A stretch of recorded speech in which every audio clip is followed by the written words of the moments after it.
Thanks so much, and thanks so much, Alina and Safa, for the invitation. It's such a privilege to be here.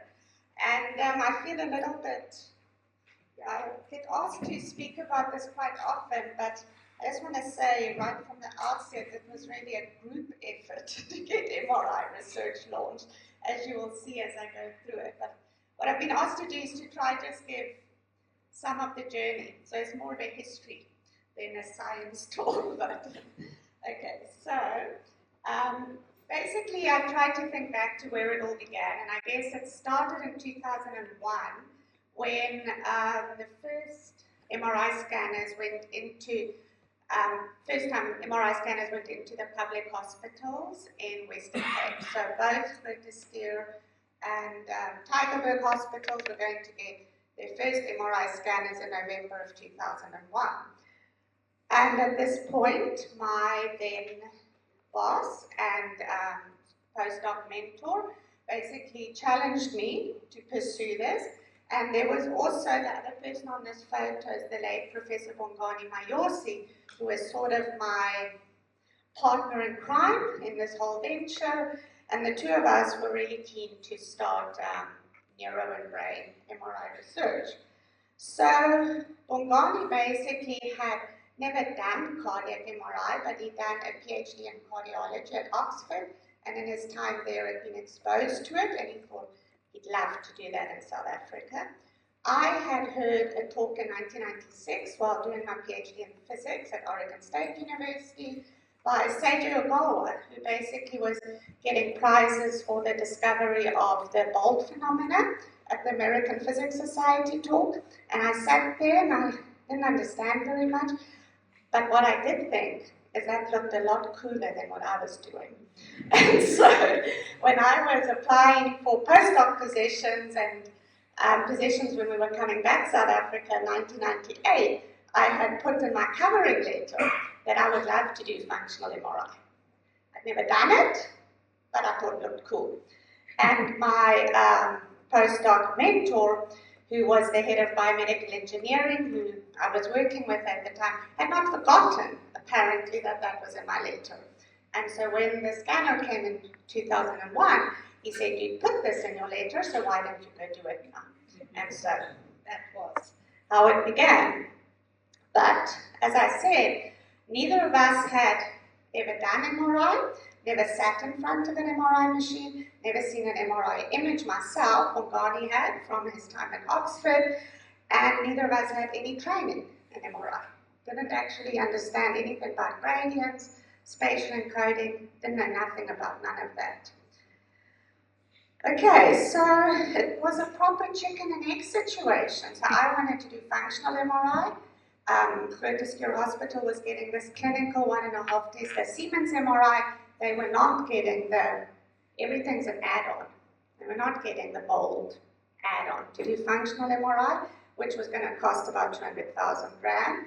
They were also not getting the cardiac coil and the software to do cardiac MRI, which was going to cost about 500,000 rand. I was in my first position. I had never got a grant. Bongani was in his first position. He had never gotten a grant. Neither of us had any track record. Neither of us had published anything. How do you even ask funders to give you money? We don't have a clue. You don't even know what you're doing. You've never done anything. And then I'm a physicist. So what I really wanted to do was pulse sequence stuff, just because I'm a physicist. To do that, you needed a master research agreement with the vendor. How do you even ask for that when you know nothing, right? So we just felt like in this entire chicken and egg situation, we knew what we wanted to do. We needed funding to do it. We couldn't do it. We didn't have funding. How do you get money when you don't have a track record, and so forth? Okay.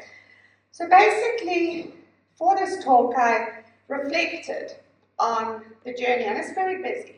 And so I have given talks where I've tried to talk through the timeline, but what I decided to do instead is to pull out what I consider was the key ingredients that made it work.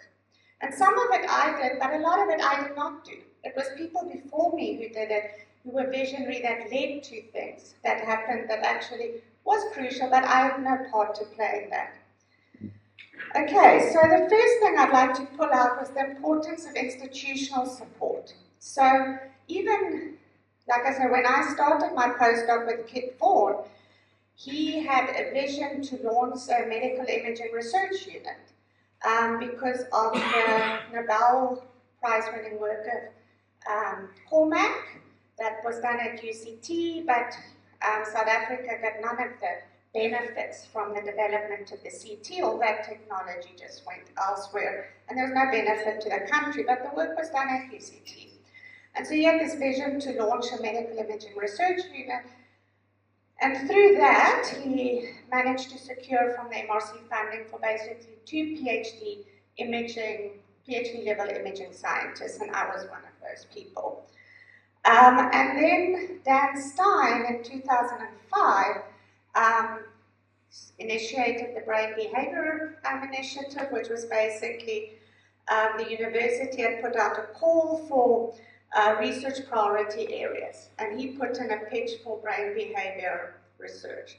Now those two things together was actually, and they both Professor Stein and Vaughan were senior academics, so they had the ability to really lobby for support for this work at the central at executive level of the university.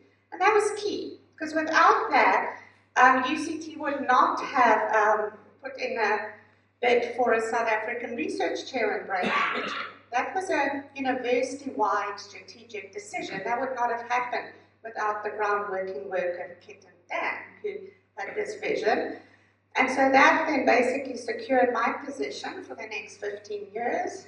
And it also freed up the position I was in, that another PhD level scientist could be employed, who then became the first sort of MRI physicist appointee in 2007. Second thing was a cross-institutional collaboration. Okay, as everyone here knows, these sort of research are very expensive. MRI scanners are very expensive. And so to try and do it in a silo is actually not that smart, it turns out. And so what also really was critical here was that UCT and Stellenbosch were trying to do this at the same time. And so both institutions had individuals who were trying to get a research MRI.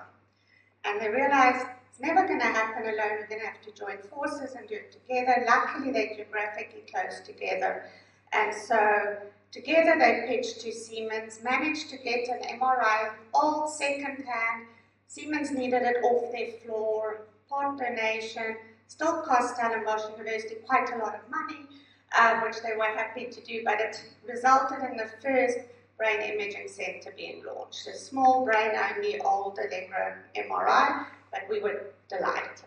Okay, so that really kick-started, sadly from Bongani, not the cardiac work, but the neuro work in South Africa. And then you'll see there that after that, it took another 5 years of a team of people from both universities to try fundraise for a full-body MRI scanner. And there was a lot of rejections in that 5 years. I mean, this was not an easy 5 years. It felt quite hopeless a lot of the time. And then key international collaborations. And I mean, Safa already talked about equitable neuroscience. I've been incredibly blessed in my life that my international collaborators were true collaborators. They never said, yes, you acquire the data and send it to us and we will analyze it for you. That was never the deal. The deal was, let's write grants together. Let's do projects together.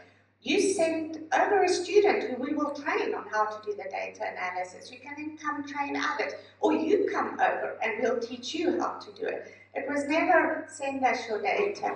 Okay, so I was really, really blessed with these very key collaborators. John Gore from Vanderbilt, Fred from University of Virginia, Sandy and Joe from Wayne State, and Andre from MGH in Boston, who I still work with, all of them actually, and they've just been amazing. They were really committed to capacity building in South Africa. And I did want to just point out, actually maybe I'll point it out later, I don't think it's on here. But so they also were the ones who started teaching me to write grants. Okay, writing an NIH grant is not entirely trivial for those who've done it. It's a big job, and there's a bit of a science and politics to it. And they were the ones who really worked with me. There's no free lunch, though. They did not write the grants.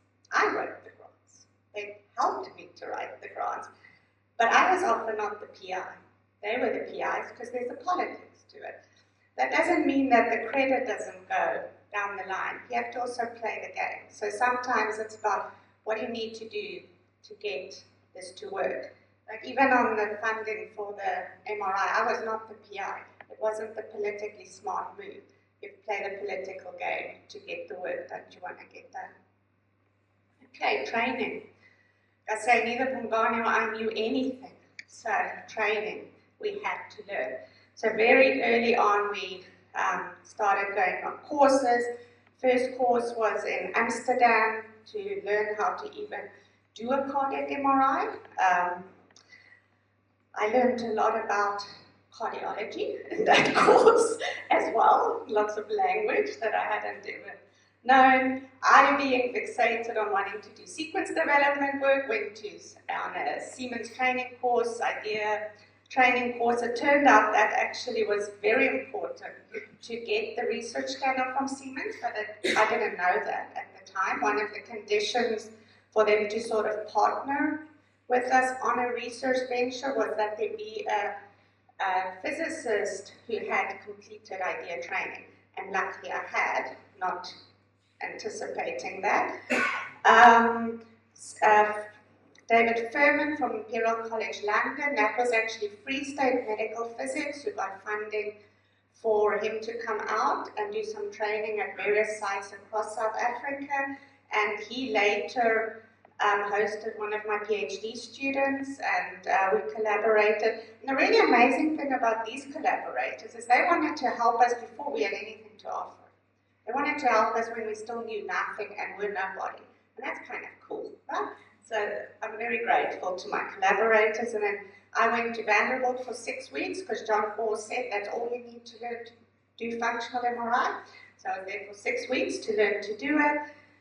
And then in 2007, we'd never done DTI, and so the physicist Bruce, who we hired in my position that I vacated, went to Vanderbilt to learn to do DTI. Okay, and students. Students was absolutely key. Honestly, none of our successes would have happened if it wasn't for the brilliant students. I mean, I always say it's the students who have the good ideas and do the really good work. Mostly I tell them I don't think it's possible, but why don't you go try? And then they manage it. So that's happened a lot. So the students are fantastic. And in South Africa, we have good students. We have good undergrad programs. We're a postgrad program in biomedical engineering, so we get students who've done an undergraduate in engineering or any sort of mathematical sciences. And I'm just always impressed by the quality of our students. They are so good. So I was very fortunate that my first 2 students were brilliant because it cannot always happen that way. But I had 2 brilliant students, and so in 2002 we sort of got our first PhD student to work on MRI. This is before we had a research MRI. It's also before we'd even managed to negotiate access on an MRI, on the clinical MRI. Maybe it was naive, maybe it was stupid, but it worked, and it largely worked because of our wonderful international collaborators who really embraced this and were willing to have these students spend time in their labs. Lots of the data was actually acquired in their labs because we couldn't even get on the Throat-to-Scare scanner. They wouldn't allow us to use their scanner for research. So it was a very difficult time, but you have to start. And that's sort of, so I just want to highlight, so these 2 students, Aaron Hess was the first MSc student in MRI, and Bruce the first PhD student, did lots of great work, excellent papers in top journals like IEEE, Transactions, and what is this? Anyway, can't read it on medical imaging and so forth. Really good journals. We didn't have a research MRI, we didn't have access to an MRI, we weren't even allowed on the Throat-to-Scare MRI.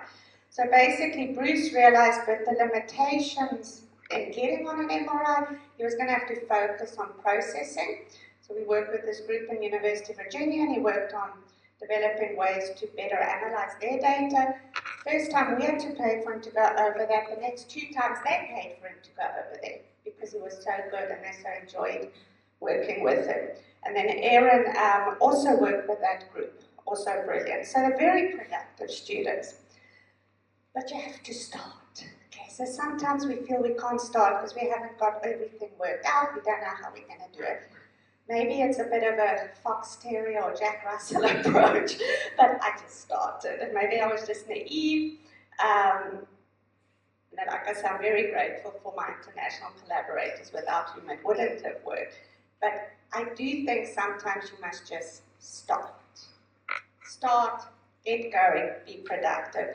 So you'll see that it was only in 2005 that we managed to actually arrange with Ernesta Hospital to get time on their MRI to do research MRI. So that is already 4 years later. And that was 1 hour per week. And how we finally managed to arrange it was that we had managed to secure funding for these bold add-ons and cardiac add-ons. And so in exchange for that, which they got, we can use the MRI for 1 hour a week. Okay, but you don't need a research MRI. These were Tanya, who you already mentioned, from BITS, did wonderful work on the clinical scanner at Nelson Mandela Children's Hospital. Vicky Ives de la Perry, she does all her epilepsy work at Constantiaberg Mediclinic. Clinical scanners, you don't have to have a research scanner, you just have to start. Okay. And then you get support from where you need it. So we were able to assist both Vicky and Tanya with their protocols and training and helping them with analysis and stuff. And then, of course, you just have to keep trying to raise money. Okay, this is where it really never ends. You'll see if you look at this sort of timeline, our first few grants were all UCT grants, internal grants. And we had no track record. I mean, I look at the things we wrote in our first stimulation grant proposal, and I'm amazed they gave us anything. We really knew nothing. Okay, so the first few grants were internal grants, small grants, just to get the bold software, just to get the coil for the cardiac scanning, the software for cardiac. Then you'll see in 2005, we managed to get our first NIH grant. I wrote that grant, but you'll see I'm not the PI on it. That's fine. You have to learn, you have to play the game, you have to build up a track record. People that part of reviewing grants, they look at the team and they think, who is this person? I'm going to give this person money to do it, so you have to play the game. You have to get there. You'll see by 2007, the grants with Andre, I was co-PI, so we wrote them as joint PI, okay? All these grants I wrote, but I'm not always the PI, okay? Actually, with NIH, I prefer to be co-PI because it's a lot of admin, and we don't have the administrative staff to support these grants that the US institutions have. So personally, I'm just too lazy to do all that admin work. So I always prefer to be joint PI and not be the main site. And then I already mentioned the 4 years of fundraising, which we would not have gotten that funding for the full body MRI if it wasn't for the fact that Stellenbosch and UCT were working together on it, because the funding was from NRF, Technology Innovation Agency, and for both of those funding agencies, it was absolutely key that these had to be national facilities, a national facility. Okay, so finally, after all that, 2015, we got our full body MRI, and you'll see it was only in March 2016 that we got that master research agreement with Siemens. Okay, so that took a long time, but we now have it. So it's not an easy journey, but you have to kind of just keep going and stay with it. So these were the key ingredients that I was sort of highlighting there. Of course, the main thing is just never give up. So I do think it's important to have some champions. I think for me it was a huge privilege to work with Bongani on this journey. Key national and international collaborations was really important to have institutional support, was really important to have sort of regional support, and was really important to have international partners who really have your back and best interests at heart. Training was key, excellent students was key, starting, but also being productive once you've started. Get stuff out, doesn't help you just do the work and don't get it out, you have to get it out. And then, of course, tireless fundraising, you have to write those grants. Okay, so now we have our, so I'll just end off with a little bit about Cubic. So this is the Cape University's Body Imaging Center. You can see the top picture there, which was the small Allegra scanner at Tygerberg Hospital, so small brain-only scanner. And then this is when, this was actually Valentine's Day in 2015, when it was delivered. You see the mountain in the background, and that's the scanner. Okay, and for those that haven't been there, let's see if this works. You can quickly see what it looks like inside. I won't play the whole thing, but this is the facility. It's quite nice, I think. It's nice, clean. This is very old. This is the one we made this at our launch in 2015. I won't play the whole thing. I'll just play a little bit, give you an idea of what the space looks like. It's very child-friendly sort of settings. We do a lot of pediatric work. You go into the sort of MRI zone. This is our mock scanner. Because of the large amount of pediatric work, we use the mock scanner to train the children, teach them to lie still, not be scared. The mirror, most of you all probably know this, so you can see the stimulus if you're doing functional MRI, and then the control room. I think I'll just stop it there in the interest of time. I wanted to play. I'll play a little bit more. I'll stop it after you see the DTI, because that's kind of cool.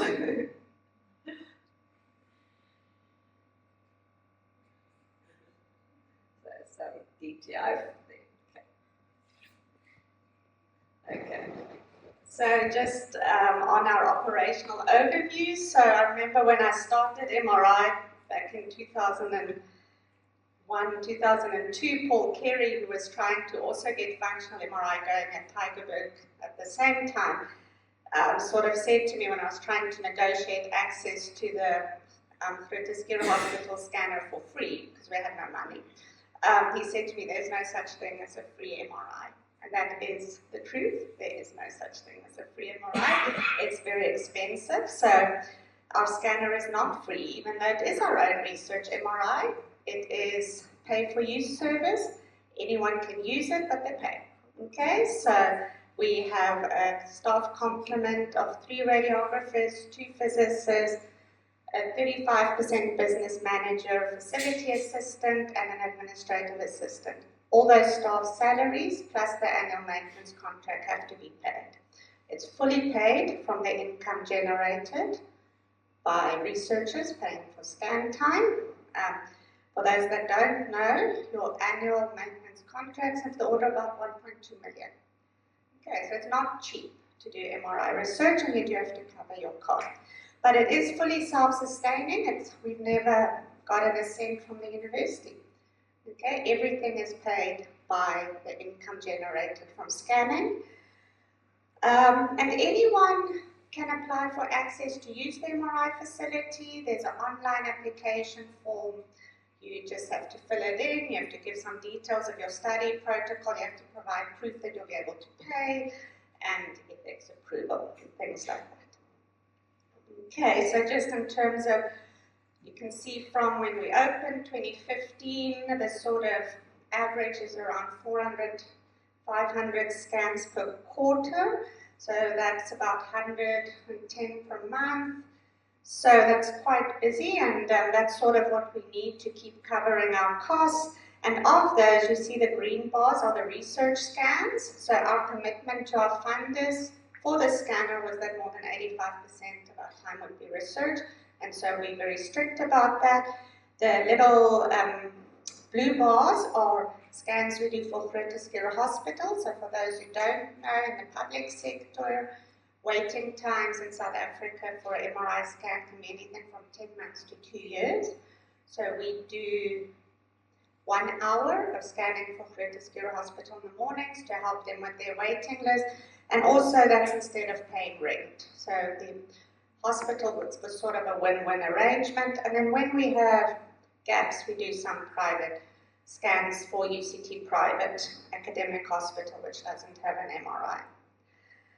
Okay, training has always been a core focus, and we've sort of had this four-pronged approach. So it's the postgraduate student training within the research group of some individual PIs. So we have biomedical engineering, so we have biomedical engineering and neuroscience students, but the PIs come from many departments, from pediatrics, psychiatry, psychology, and they all have postgraduate students in their programs.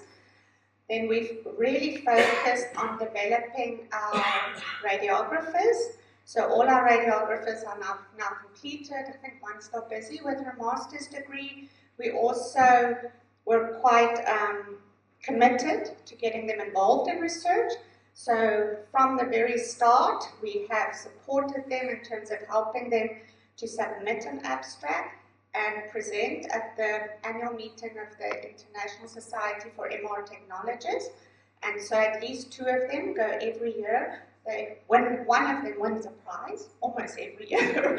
And Petty, who is our chief radiographer, is actually now on the governing board for the ISMRT and is the chair of the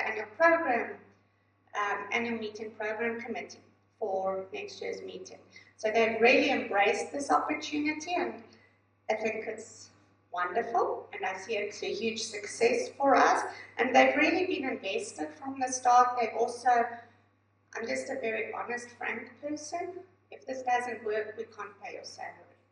So they've been very committed, always, and we scan sometimes till 8 at night, sometimes Saturdays, and we make it work because we do what we have to do to make this work.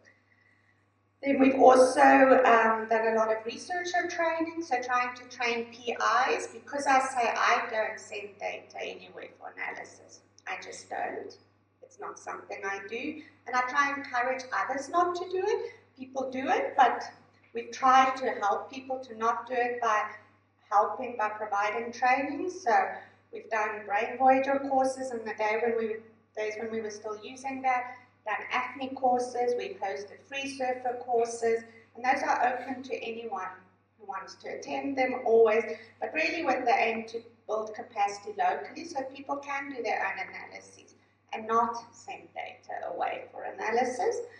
And then clinician training, which has been attended largely by clinicians and radiographers from across the country, which is more on sort of basic principles of MRI, cardiac MRI workshops, and we host those about 2-3 times a year.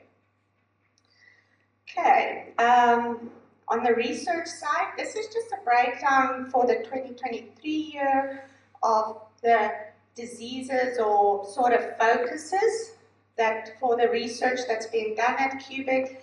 And I think one of the huge strengths or reasons it has worked is because the research has been so focused on diseases of local relevance. Because it focuses on diseases of local relevance, we've really been able to get big international funding. Because if you want to study HIV, South Africa is the best place to do it, right?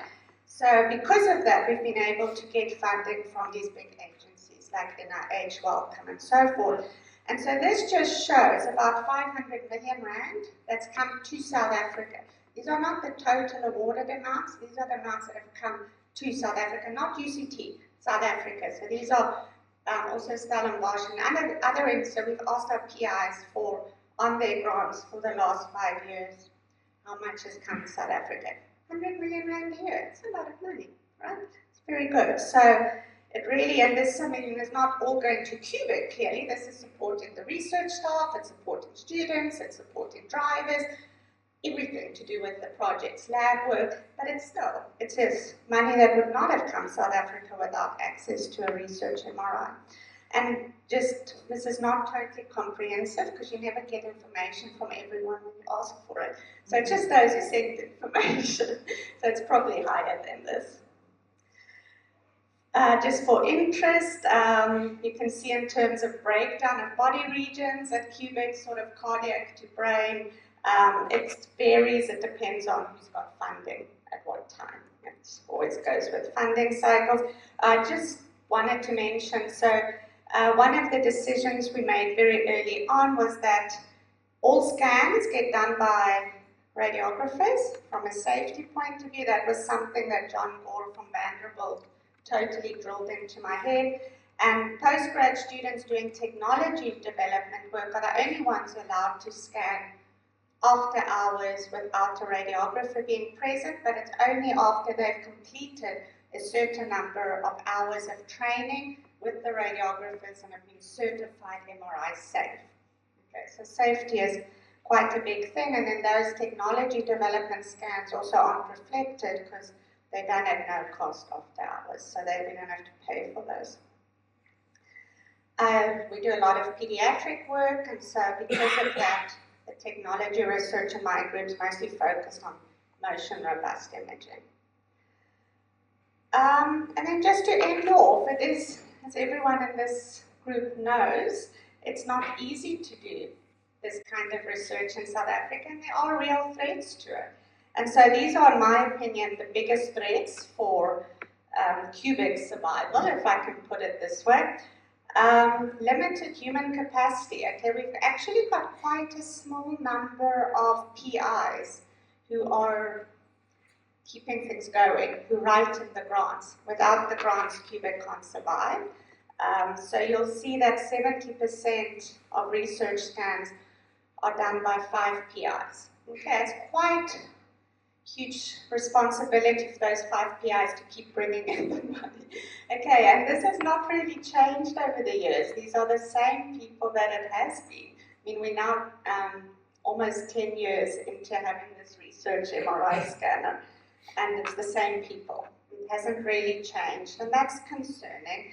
And it's not surprising because there are no imaging science jobs really. There's no career trajectory for people trained in imaging science. Typically it's soft-funded positions through grants. And so even though we train an awful lot of people, most leave if they really want to stay in imaging science. So it's a bit sobering, but something we should try work on. And then our scanner is now 10 years old, so it's almost 9 years, 10 years, getting there. 10 years is sort of considered the lifetime of a scanner. So you do get into that zone where your manufacturer may not renew your maintenance contract because the cost of repairs get really high. And so we actually had a major repair that cost Siemens 5 million rand in Feb and March, and we were down for, I don't know, 4 weeks. Quite a while, yeah. Okay, had to replace the gradients and the body flow.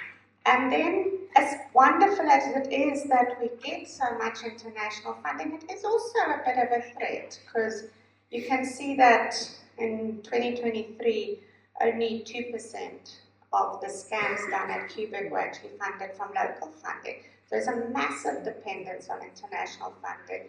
And at the moment it's working, but one doesn't know that it will continue to work, right? So that's also a threat. So in conclusion, I think it is possible to do this kind of research in South Africa. And I do think, as I said, these are the key ingredients. I've already mentioned all of them, so I won't repeat it. And then in the photo, I just want to acknowledge that this is, like I say, it's been a massive team effort, and I've been so blessed with working with just wonderful students, wonderful mentors, wonderful collaborators and colleagues. So thanks very much.